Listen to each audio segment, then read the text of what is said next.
The call lasted 15 minutes. Scott Peterson was standing somewhere in Modesto, California, on the evening of December 31st, 2002, while the people around him held candles and wept for his missing wife. The vigil had been organized by friends and family, the community's way of holding on to something while they waited for an answer that hadn't come yet. Laci Peterson had been gone for 7 days. She was 8 months pregnant. Nobody knew where she was. And Scott called Amber Frey and told her he was in Paris, not just in Paris, near the Eiffel Tower, with his friends Pasquale and Francois, celebrating New Year's Eve with the crowd, the fireworks, the celebration that was, in his words, unreal. The call was being recorded. Amber Frey had contacted the Modesto Police Department 5 days earlier, on December 30th, after she saw news coverage of a missing pregnant woman in Modesto and recognized the husband.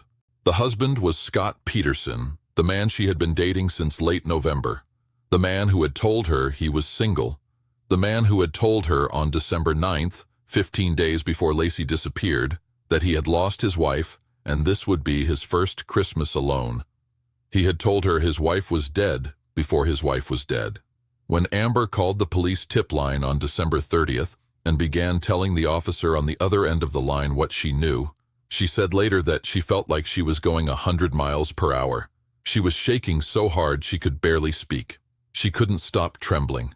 The officer was writing everything down. The Modesto Police Department gave Amber a recording device and told her to keep calling Scott, to keep taking his calls, to keep acting like she didn't know what she now knew. For nearly 2 months, she did exactly that. Over 300 calls would eventually be recorded. And Scott Peterson, who was being watched, searched, and surveilled by investigators who had identified him as a suspect within the first 48 hours of Laci's disappearance, kept calling his girlfriend and describing a life he was living in, parallel with the one the cameras were documenting. Paris, the Eiffel Tower, fireworks over the Seine, the candlelight vigil in Modesto where his name appeared on the program as Laci's husband. The same night. Laci Ann Rocha had grown up in Escalon, California, a small San Joaquin Valley town with a population of a few thousand people. She was the kind of person that everyone in her circle described the same way: warm, present, lit from the inside. She had studied horticulture at Cal Poly San Luis Obispo because she loved growing things, and that quality extended outward into the way she moved through the world. She cooked, she gardened, she hosted. She was 8 months pregnant with a boy she had already named, already set up a nursery for, already imagined into the specific future she was building with the specific care of someone who wanted that future very much. Friends and family remembered Scott as seeming ambivalent about becoming a father. Laci, they said, was overjoyed. She had studied horticulture at Cal Poly San Luis Obispo. She had met Scott Peterson in 1995 at a restaurant where he was working. They dated, and then they married in 1997, and then they opened a restaurant together, and then Scott transitioned into fertilizer sales, and then Laci got pregnant with the boy they planned to name Connor. And then, on Christmas Eve 2002, she was gone. The morning of December 24th is a matter of record in some ways and contested in others. Scott told police he had last seen Laci at approximately 9:30 in the morning when he left the house to go fishing at the Berkeley Marina. He said she was watching television and had planned to walk the dog and bake gingerbread cookies. He said everything was fine. He had not been planning to go fishing. He had told friends and family he was going to play golf that day. He changed his plans, he said, because of the weather. He had purchased the fishing boat only 15 days earlier, on December 9th. The same day he told Amber Frey that his wife had died. He had paid cash, $1,400. The boat had never been registered. At 10:15 in the morning, a neighbor found the family's dog, Mackenzie, wandering in the street with its leash still attached. Mackenzie had been let out, or had gotten out, and nobody had retrieved him. At 4:30 in the afternoon, Scott returned home and found Laci's car in the driveway and Laci not there. At 5:15, he called Laci's mother, Sharon Rocha, to ask if Laci was at her house. She wasn't, At 5:45, Sharon's husband, Ron Gransky, called the Modesto Police Department to report Laci Peterson missing. Police arrived at the house and found it clean. Not unusually clean, just clean. No signs of struggle, no blood, no physical evidence of what might have happened. Laci's purse was there. Her wallet was there. Her phone was there. Everything that belongs to a person who is at home was at home.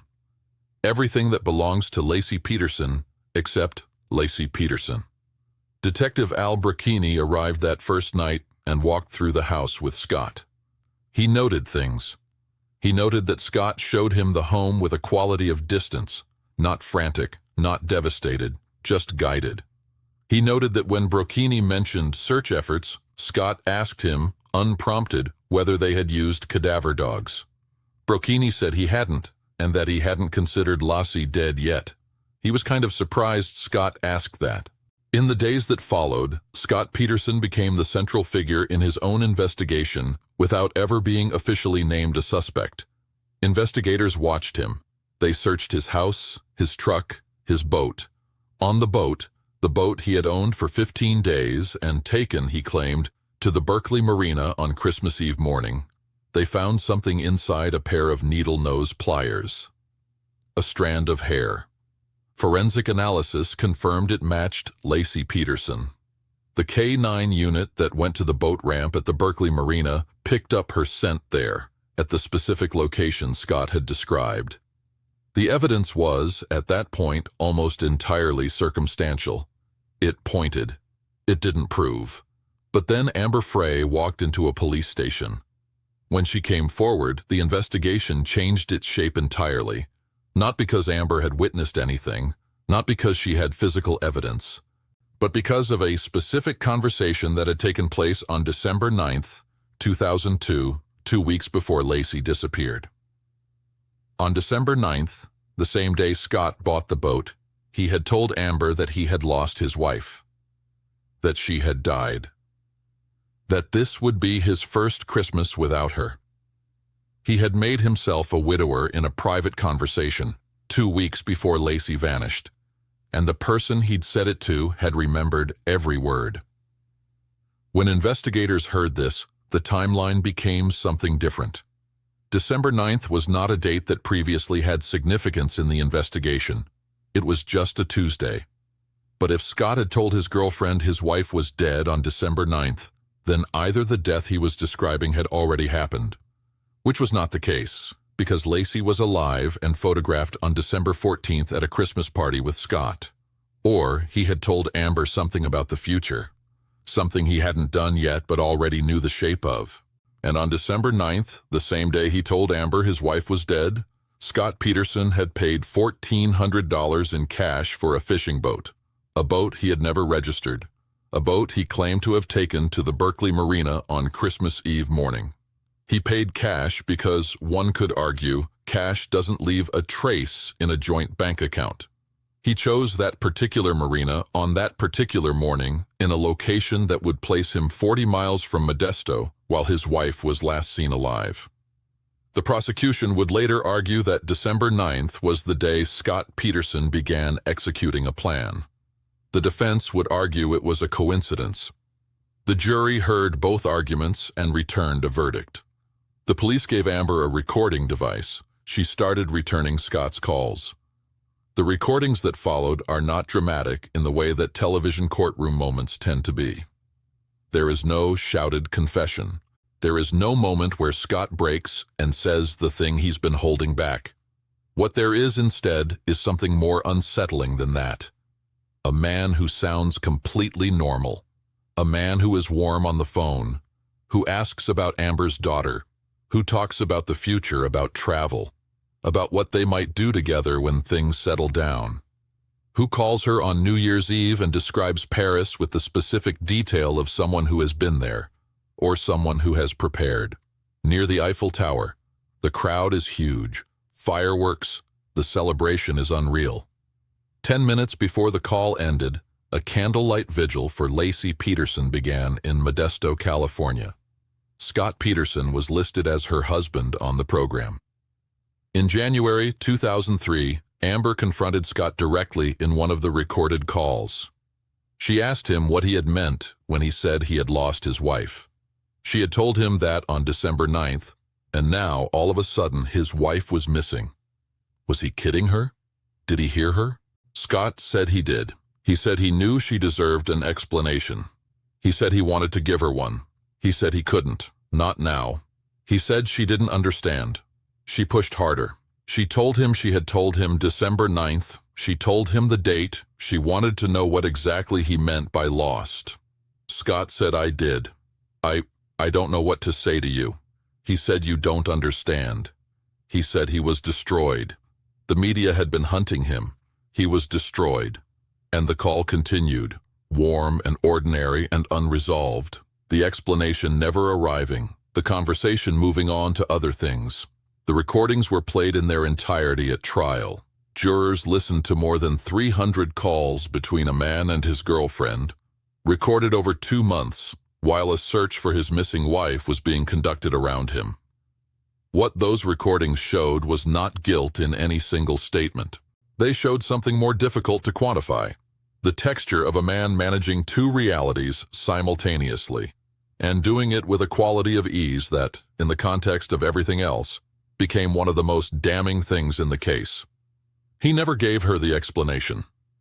Investigators found no forensic evidence inside the Peterson home consistent with a murder having occurred there. No blood, no trace evidence of violence. The prosecution's case was built almost entirely on behavior. On the affair, on December 9th, on the Eiffel Tower call, on the boat, on the hair in the pliers, on the K9 scent at the marina. On the way Scott Peterson conducted himself in the weeks after his wife disappeared. On the smiling, on the media interviews, on the quality of absence where grief should have been. On April 13, 2003, the remains of a male fetus washed ashore on the eastern side of San Francisco Bay, near Point Isabel. The following day, the body of a woman washed ashore nearby. Both were badly decomposed. DNA testing confirmed they were Laci Peterson and the boy who was to have been named Connor. They had come ashore within a few miles of where Scott Peterson had told police he went fishing on Christmas Eve morning. On April 18, 2003, the same day the bodies were formally identified, Scott Peterson was arrested near San Diego. He had driven south from Modesto. He was 2 miles from the Mexican border when law enforcement stopped him. In the car, nearly $15,000 in cash, multiple cell phones, a map of Mexico, his brother's driver's license, camping equipment, a change of clothes, weapons, a recently purchased golf club. His hair had been bleached, not dyed a natural color, bleached, gone several shades lighter in a way that changed the way he looked. His attorneys later said this was Scott hiding from the media. Investigators said it looked like a man preparing to disappear. The trial lasted 5 months. It began in June 2004 in San Mateo County, moved there because of the media saturation in Modesto. Scott Peterson's face had been on national television every week for over a year, and finding 12 people in Stanislaus County who could weigh the evidence without the weight of public opinion already attached to it was determined to be impossible. Amber Frey testified for 9 days. The recorded phone calls were played. The Eiffel Tower call was played. The December 9th conversation was described in detail for the jury. The navigation data from Scott's phone, the K9 evidence, the boat, the hair in the pliers, the bodies found near the fishing location, all of it was assembled into a picture that prosecutors said pointed in one direction. The defense argued it was all circumstantial, that affairs did not equal murder, that a fishing trip with a new, unregistered boat was unusual but not impossible, that the absence of physical evidence inside the home was itself a problem for the prosecution. If Laci was killed in that house, where was the forensic evidence of it? The defense pointed to a burglary that had occurred in the neighborhood around the time of Laci's disappearance, suggesting that someone else, not Scott, had encountered Laci that morning. One of the convicted burglars later testified that the break-in had taken place on December 26th, not December 24th.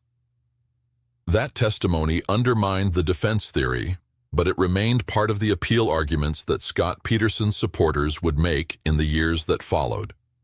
On November 12, 2004, the jury returned a verdict of guilty on one count of first-degree murder for Laci and one count of second-degree murder for Connor. The second-degree charge reflected the jury's determination that the death of Connor, though caused by the same act, had not been separately premeditated. 11 days later, the same jury recommended the death penalty. Scott Peterson was sentenced to death and sent to San Quentin State Prison. Laci's mother, Sharon Rocha, stood at the podium during the victim impact statement and addressed her son-in-law directly. She said she used to think of Scott as a son. She said Laci had loved him completely, without reservation, in the way that Laci loved everyone she loved, fully and without armor. She said that Scott had known this about Laci, that he had known how much she trusted him, that he had used that trust. She said Laci had deserved better than what she received from the man she trusted with her life. The courtroom was very quiet when she finished speaking. In 2020, the California Supreme Court overturned Scott Peterson's death sentence, not the conviction, only the sentence, on the grounds that potential jurors who opposed the death penalty had been improperly excluded during jury selection. The case was sent back for a new penalty phase trial. Peterson was moved from death row to the general population. As of 2021, Peterson remained in California State Prison, pursuing ongoing appeals of his underlying conviction through the Los Angeles Innocence Project, which announced it would examine his case. The appeal arguments center on the jury selection issue, on the defense's claim that the December 26th burglary was not properly investigated, and on Peterson's claim that he was convicted by a media environment that had decided his guilt before the trial began.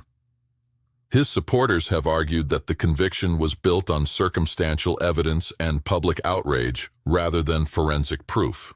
Prosecutors have maintained in court filings that the evidence against him is overwhelming and that the jury heard it fully and returned the only reasonable verdict available.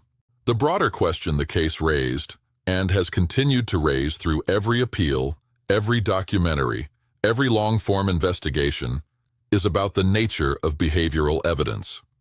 Scott Peterson was convicted in large part because of how he behaved, because of the phone calls, because of the Paris lie at the candlelight vigil, because of the hair in the pliers and the scent at the marina, and the bodies that washed ashore near where he said he was fishing. Because of the moment he asked whether cadaver dogs had been used, on the first night his wife was missing, before anyone had suggested she might be dead. Each of these things, taken alone, has an explanation. Taken together, they formed a picture that 12 people found sufficient to convict.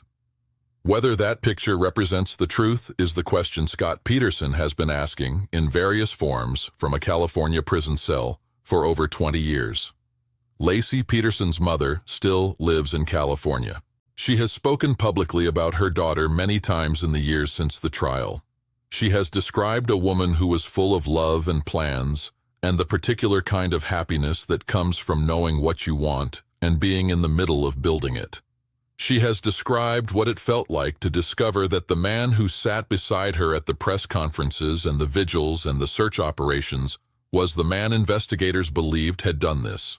She said Laci loved him completely. That was the fact at the center of all of it. Not the boat, not the phone calls, not the Eiffel Tower.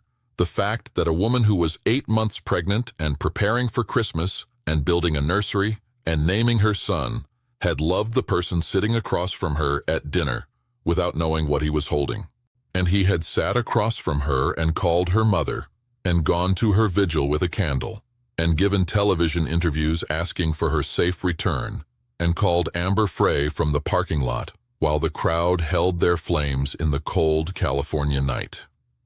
Near the Eiffel Tower, he said, "The crowd is huge. The celebration is unreal."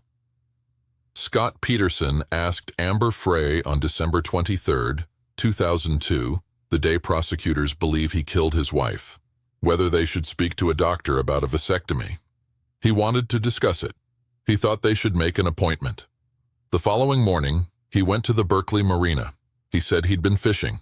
He came home at 4:30 in the afternoon, and Laci wasn't there. He called her mother to ask if Laci was at her house. 7 days later, he stood at a candlelight vigil in Modesto and called Amber Frey and described fireworks over the Eiffel Tower to a woman who was recording every word, in a room with a police device pressed to her ear, shaking so hard she could barely hold the phone.